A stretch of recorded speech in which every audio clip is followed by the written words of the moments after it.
মাস ফাল্গুন, দোরগোড়ায় বসন্ত, চারিদিকে কোকিলের কুহু কুহু ডাক এবং তার সঙ্গে গরমের পিচগলা রোদ্দুরের একটা গরম আভাস তো থাকছেই। এবং তার সঙ্গে রাজনীতি সরগরম, একেবারে রাজ্য রাজনীতি। বাইরে বেরোলেই ভোটের প্রচার চলছে। ভোটের প্রচারে আবৃত্তি, কবিতা সংমিশ্রণ এবং গানের সংমিশ্রণও কিন্তু থাকছে। তার পাশাপাশি আমরা যদি সত্যি কবিতাকে ভালোবাসি, কবিতার পংক্তি, কবিতার লাইনকে ভালোবাসি, তার জন্য ফিরে যেতে হয় সেই কবিতা শিল্পীদের কাছ থেকে যারা আবৃত্তি নিয়ে বড় হয়েছে, কবিতাকে নিয়ে যাদের নাড়াঘাটা। নমস্কার, আমি সৈকত, ক্যালকলিং টিভিতে আপনাদের প্রত্যেককে স্বাগত।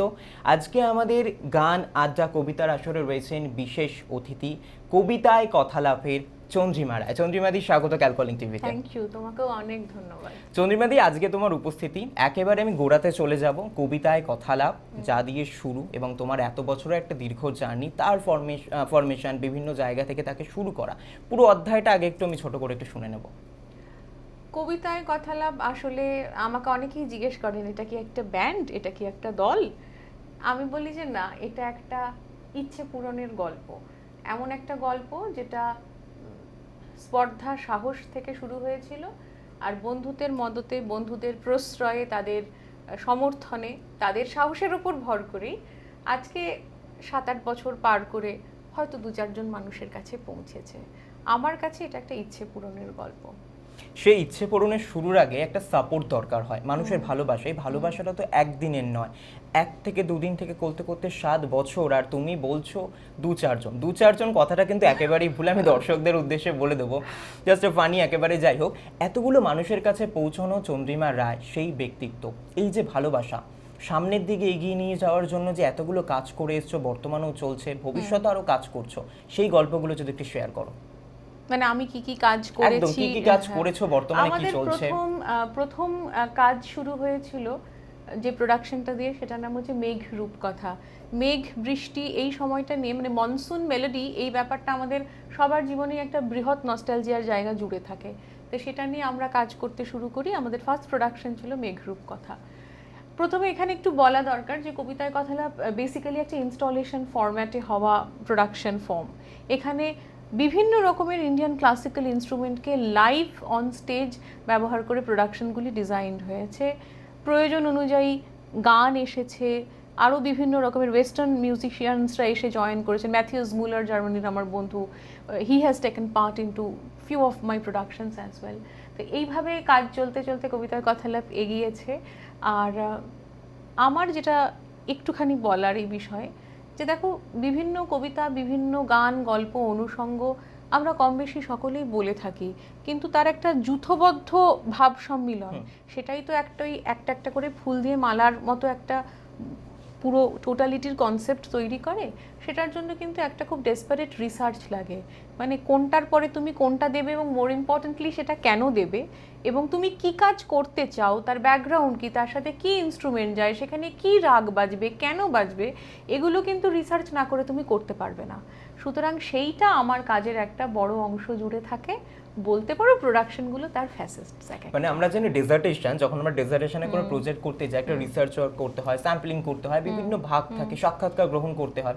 সেরকমই কবিতায় কথালাপে, মানে তুমি যখন এখান থেকে শুরু করছো একটা জিনিস বা নতুন করে আনছো মানুষের সামনে, তখন সেটা নিয়ে তোমাকে দিনরাত পরিশ্রম করতে হচ্ছে। খুব স্বাভাবিক সেটা, কারণ আমি যদি একটা আর্ট ফর্মকে একটা ডিফারেন্ট নামে ডাকি, তাহলে সেই নামটার জাস্টিফিকেশনের দায় এবং দায়বদ্ধতার দুটোই আমার উপর বর্তায়।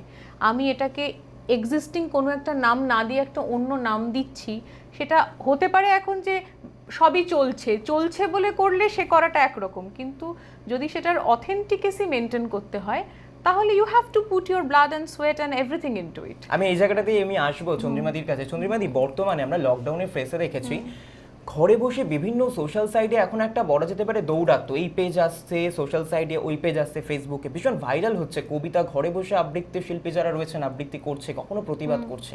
সেই জায়গায় দাঁড়িয়ে তুমি যে মেথডের কথা বললে, ফলো করে একটা রিসার্চ ওয়ার্ক করে আমাকে সেই ব্র্যান্ডটা, নামটা বজায় রাখতে হবে, যে আমি কবিতায় কথালাপ, আমি এই ব্র্যান্ড নিয়ে কাজ করছি, আমাকে মূলত মানুষের সামনে এগুলোকে নিবেদন করতে হচ্ছে। কিন্তু শুধুমাত্র আক্ষরিক অর্থে মানুষের কাছে পৌঁছানোর জন্য আমি কোনো একটা মাধ্যমে কিছু একটা করে দিলাম, এটা কি সমর্থন করো? জাস্ট ওটা ভাইরাল হওয়ার জন্য বা মানুষের কাছে? এটা না, আমি তোমায় বলি, এটা ভীষণভাবে পার্সন ডিপেন্ডেন্ট একটা চয়েস। কে কি করবেন সেটা একান্তভাবে তার ব্যক্তিগত অভিরুচি এবং তার মত। আমাকে তো কেউ মাথার দিব্যি দেয়নি যে আমাকে একটা এরকম ফরম্যাটে কাজ করতে হবে। আমি কেন করেছি? আমার নিজের প্রাণের তাড়নায় করেছি, অন্য কাজ করতে পারিনি বলে এই কাজটা করেছি। সুতরাং এটা ওই সেই নানা ভাষা, নানা মত, নানা নানা পরিধান, বিবিধেরও মাঝে দেখো মিলন মহান, মহান। একদম। আমি বোধহয় অনেকটাই বললাম। হ্যাঁ, একদম। আর সেই জায়গায় দাঁড়িয়ে তোমার একটা কাজ করার জন্য যে সংগঠন দরকার হয়, যারা রয়েছে তাদের সম্পর্কে যদি একটু বলো, কিভাবে সাপোর্ট পাচ্ছ, সাহায্য পাচ্ছ, তাদের নিয়ে এগিয়ে চলা। আমি তো বললামই যে আমি নিধিরাম সর্দার ছিলাম, আমার কিছু ছিল না। ছিল যেটা, সেটা হচ্ছে শুধু বন্ধুরা এবং তাদের ভরসার উপর ভরসা মানুষের ছিল। ভালোবাসা। আমি তো বিশ্বাস করি যে ভালোবাসা ছাড়া বেঁচে থাকা খুব অর্থহীন এবং সে বেঁচে থাকা খুব সম্মানেরও নয়। প্রেমহীন জীবন, ভালোবাসাহীন জীবন, প্রশ্রয়বিহীন জীবন কি খুব সম্মানের নয়? তো বোধহয়। আর এই জায়গায় আমি একটা প্রশ্ন একেবারে করতেই হচ্ছে, যে ভালোবাসার কথা তুমি বললে, বর্তমানে আমরা দেখছি এখন এই মুহূর্তে ভোট এগিয়ে আছে, রাজনীতি, দেয়ালের পোস্টার লিখন থেকে সব জায়গায় কবিতা গানের শব্দকে নিয়ে তাকে ব্যঙ্গ করে দলাদলি একটা করা হচ্ছে। এটাকে একটা আবৃত্তি শিল্পী হিসাবে বা একটা অন্য মাত্রা শিল্পী হিসাবে কি সমর্থন করো, বা কোথাও গিয়ে কি তখন বুকে বাঁধে যে না, আমাদের এই আবৃত্তিগুলোকে নিয়ে অপপ্রচার চলছে বা রাজনৈতিক সমীকরণ সাজানো হচ্ছে? আমি একটাই স্টেটমেন্ট দেব, সেটা হচ্ছে গান, কবিতা, ছবি, নভেল, সিনেমা যা কিছু হতে পারে, misutilization and defamation is a crime. এর বাইরে আমার কিছু বলার নেই।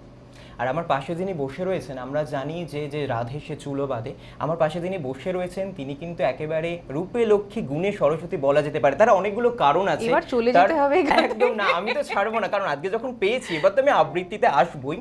যাদবপুর ইউনিভার্সিটি একটা বহুদিন পড়াশোনার জীবন, তারপরেও তুমি অ্যাসিস্ট্যান্ট প্রফেসর। এই জায়গায় দাঁড়িয়ে বর্তমান যুগে ছেলেমেয়েরা, আমাদের বয়সী যারা ছেলেমেয়ে, তুমি যাদেরকে পড়াচ্ছ, সবার একটা এক হাত মানে ডান হাত বাম হাত অজুহাত লুকিয়ে থাকে। অ্যাসাইনমেন্ট ভর্তি, ক্রিকেট খেলতে যেতে পারছি না মাঠে, আজকে এটা রয়েছে বলে আমি আদার্স কারিকুলাম অ্যাক্টিভিটি আমি করতে পারছি না, গান বাজনা করতে পারছি না। কিন্তু দিনে 24 ঘন্টা কিন্তু একটা বিরাট ফ্যাক্টর, অনেকটা সময়। সেই জায়গায় দাঁড়িয়ে তুমি যেরকম নিজেকে সময় দিয়ে আজকে লোহা পেটানোর মতো এভাবে নিজেকে গড়ে তুলেছো, তাদের উদ্দেশ্যে কি বলতে চাইবে আগামী প্রজন্মের জন্য? আবার ওই আমি সব উত্তরই ওয়ান লাইনারে শেষ করে ফেলছি আজকে। One who can, one who can't gives excuses. তোমার যদি পাওয়ার তাড়না সেই রকম প্রবল হয়, তোমার ওটা করা ছাড়া অন্য উপায় থাকবে না। আমি করছি না মানে নিশ্চয়ই ওটা আমার কাছে ততটা ইম্পর্টেন্ট নয়, তাই করছি না। এবার কেউ যদি মনে করে থাকে যে হ্যাঁ আমি করছি সেই জন্য দিনটা আমার 24-এর বদলে 26 ঘন্টার হলে ভালো হতো, সেটা তো হবে না গো। সুতরাং একদম। তুমি কিভাবে প্রায়োরিটাইজ করবে, it is all your choice, তাই না? আর আগামী দিনে কবিতায় কথা লাভের কি কি কাজ আসছে এগুলো একটু কবিতায় বিস্তারিত কথা বলা লাভ আসবে। একটা নতুন কাজ করতে চলেছে, সেই কাজটার নাম হচ্ছে পূর্ণমিদম। আমরা 20th মার্চ পুরুলিয়ার লালমাটি উৎসবে একটা প্রথম সোলো থিয়েটার ফরম্যাটে এটা করার কথা ভাবছি। সেই কাজটার নাম পূর্ণমিদম। এবার সকলে শুভেচ্ছা যদি দেন, সকলে যদি আশীর্বাদ করেন, আশা করি একটা চেষ্টাটা কোথাও পৌঁছবে। সকলে শুভেচ্ছাও দিচ্ছেন, ওপারে বসে আশীর্বাদও করছেন, কিন্তু তার আগে সকলে চাইছে এবার আবৃত্তি শুনতে, একটা কবিতা। পছন্দের কবিতা বা আবৃত্তি আগে হয়ে যায়। রবীন্দ্রনাথ একটা ছোট্ট বলি। একদম ছোট না, আমরা কিন্তু বিস্তারিত শুনতে চাই, তারপরে আবার আচ্ছা আসবো। ঠিক আছে, বেশ বলবো। ছিন্ন করে লও হে মোরে, আর বিলম্ব নয়, ধুলায় পাছে ঝরে পড়ি, এই জাগে মোর ভয়। এ ফুল তোমার মালার মাঝে ঠাঁই পাবে কি জানি না যে, তবু তোমার আঘাতটি তার ভাগ্যে যেন রয়। ছিন্ন করো, ছিন্ন করো, আর বিলম্ব নয়। কখন যে দিন ফুরিয়ে যাবে, আসবে আঁধার করে, কখন তোমার পূজার বেলা কাটবে অবসরে।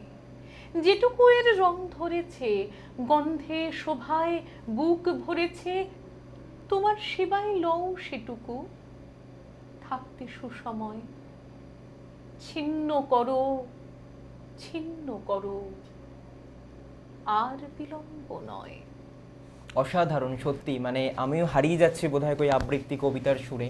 সেই জায়গায় দাঁড়িয়ে আজকে এতদিনের একটা দীর্ঘদিনের পথ চলা, যখন কবিতা লেখো, আমরা জানি কবিতা যারা রচনা করেন বা যারা গান রচনা করেন, তখন সেই সময় একটা আঙ্গিকে তারা সেই শিল্পী বা সেই কবি হারিয়ে যান। তখন যখন কবিতাটা যখন লিখতে বসো বা যখন তুমি কলম চালাও, কবিতা তো লিখি না গো। কবিতা লেখা আর কবিতা বলা দুটোর মধ্যে যিনি লিখছেন তার কবিতা যখন ব্যক্ত করছো, তখন সে লেখা আর বলার মধ্যেও কিন্তু তখন আমি দর্শকের কাছে পৌঁছবো, এই কোয়েশনটা খুব ভীষণভাবে দরকার সেই প্রেক্ষাপটটাকে বোঝানোর জন্য। তখন কোন জায়গায় নিজেকে ভাবো যখন আবৃত্তিটা পাঠ করো? কিছু ভাবি না আমি। তেমন কবিতা কখনো বলি না যেটাকে আমি নিজের সঙ্গে সম্পৃক্ত করতে পারি না, কারণ কমিউনিকেশনের সব থেকে বড় মানে পিভটাল পয়েন্ট যেটা আমি বলবো সেটা হচ্ছে কনভিকশন। আমার বিশ্বাস যদি অপরের মধ্যে সঞ্চারিত না হয়, তাহলে আমার কথাগুলো জাস্ট কয়েকটা জিগসো পাজেলের টুকরোর মতো খণ্ড খণ্ড কথা, সে কথা যূথবদ্ধভাবে কোথাও গিয়ে মননে আঘাত করে না, বোধে আঘাত করে না। সুতরাং এখানে কনভিকশনটা ইজ ভেরি ইম্পর্ট্যান্ট। তুমি নিজেই যেটা বিশ্বাস করো না, সেটা তুমি অন্য লোককে বলে সে বিশ্বাস করবে এমন তো মনে করার কোনো কারণ নেই। সুতরাং যে কবিতা আমি আমার সঙ্গে রিলেট করতে পারি, আমি সেই কবিতায় বলি। সেই বলাটা যদি মানুষের কাছে পৌঁছয়, তাহলে সেটা কোথাও হয়তো গৃহীত হয়, আর যদি না পৌঁছয় তাহলে রিজেক্টেড হবে। একদমই। আর শিল্পের সবচেয়ে বড় গুণ বোধহয় এটা যে anything which is artificial is always and ever rejected. শিল্প কিন্তু কখনো কৃত্রিমতাকে গ্রহণ করে না। একদম। যা নকল, যা মেকি, যা শর্টকাটের, তুমি জানবে শিল্পের না একটা অন্তঃপ্রকৃতি আছে, ভাষার একটা অন্তঃপ্রকৃতি রয়েছে, প্রকৃতিরও ইনফ্যাক্ট একটা অন্তঃপ্রকৃতি রয়েছে। এরা কিন্তু কখনো যে সমস্ত জিনিসগুলো হচ্ছে পেরিফেরাল ইমিটেশনের মতো গ্রহণ করে না, বর্জন করে দেয় কিন্তু। আর এই মুহূর্তে যে একটু আগেও আলোচনা করছিলাম যে ভোটের মরশুম চলছে, তো চারিদিকে রাজনৈতিক প্রচার চলছে, কখনো ঠাকুরের নাম আনা হচ্ছে, কখনো আবৃত্তি থেকে কবিতার সুর, গানও নিবন্ধ করা হচ্ছে, সঙ্গীতের সুর। সেই জায়গায় দাঁড়িয়ে তোমার এই মুহূর্তে মতাদর্শ বা তোমার মন্তব্য কি? কবিতা ছাড়া আমার বিশেষ কিছু খুব একটা নেই, বুঝেছো? তাহলে একটা তাহলে আমরা কবিতাই বলি। কবিতার মধ্যে দিয়ে সেটা শুনতে চাই। সেই নজরুল ইসলামের কবিতা বলি বড়। একদম সাম্যবাদী কবি। জাতের নামে বজ্জাতি সব, জাত জালিয়াত খেলছো জুয়া, ছুলেই তোর জাত যাবে, জাত ছেলের হাতের নয় তো মোয়া। হুঁকোর জল আর ভাতের হাঁড়ি, ভাবলি এতেই জাতির জান, তাই তো বেকুব করলি তোরা এক জাতিকে 100 খান। এখন দেখিস ভারত জোড়া, পচে আছিস বাসি মরা। মানুষ নাই আজ, আছে শুধু জাত শেয়ালের হুক্কা হুয়া। জানিস নাকি ধর্ম সে যে বর্মসহ সহনশীল, তাকে কি ভাই ভাঙতে পারে ছোঁয়াছুঁয়ির ছোট্ট ঢিল? যে জাত ধর্ম ঠুনকো এত, আজ নয় কাল ভাঙবে সে তো, যাক না সে জাত জাহান্নামে। রইবে মানুষ নাই পরোয়া, দিন কানা সব দেখতে পাসনে, দণ্ডে দণ্ডে পলে পলে কেমন করে পিষছে তোদের পিশাচ জাতের জাঁতা কলে। তোরা জাতের চাপে মারলি জাতি, সূর্য তেজি নিলি বাতি। তোদের জাত ভগীরথ এনেছে জল, জাত বিজাতের জুতো ধোয়া।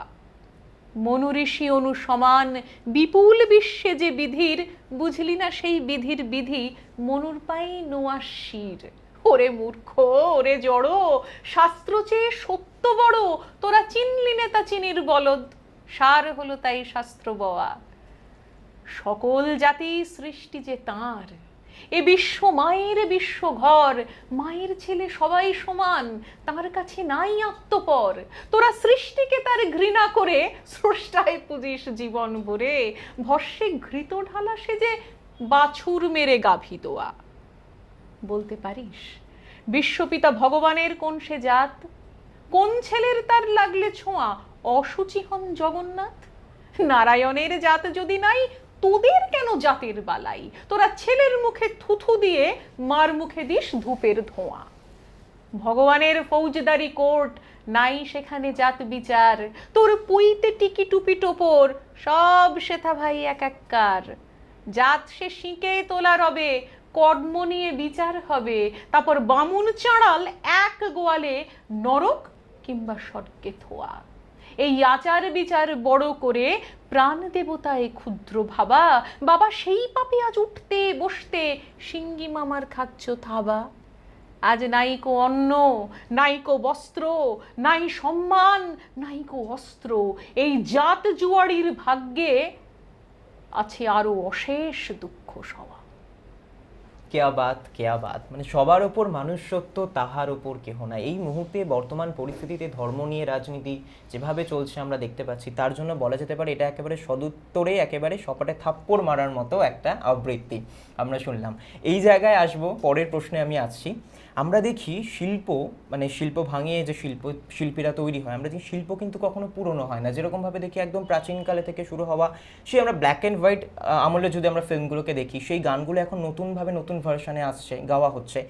তেমনি কিছু আবৃত্তিও যেগুলো একেবারে পুরনো আমলের বা বহুদিন আগে, সেগুলো এখনও চর্চিত, এখনও বিভিন্নভাবে পাঠ করা হচ্ছে বিভিন্ন মঞ্চে।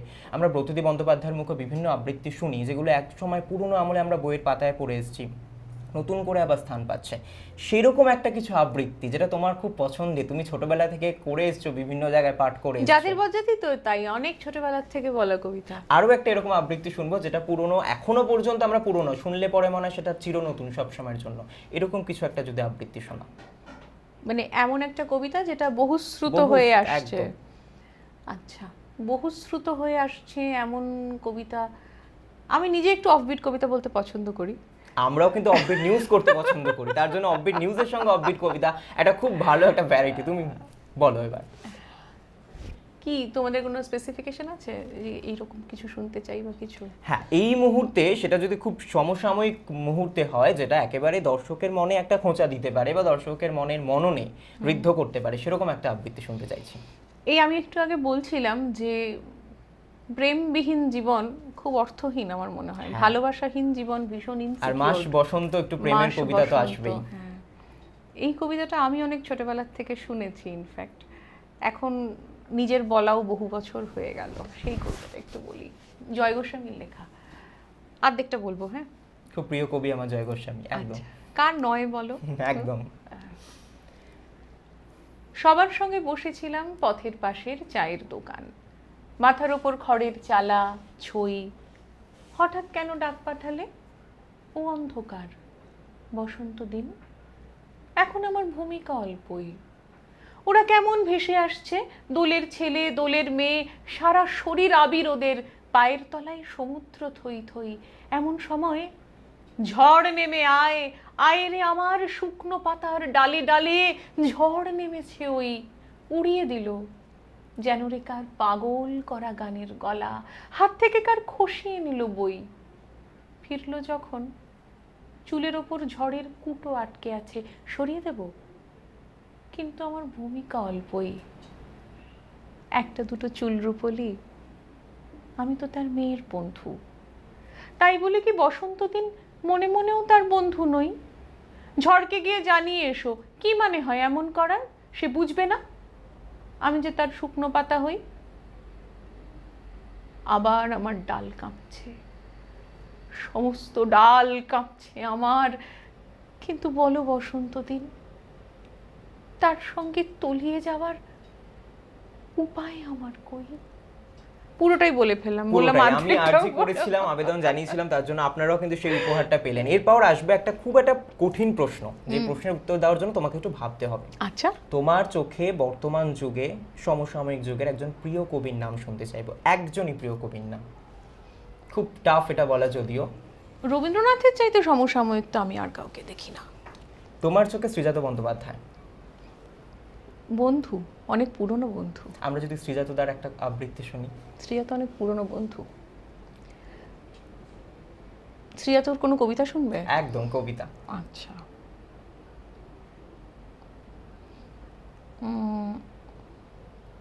রঞ্জু সোনা, তোমার ইমেল পড়ি না আর।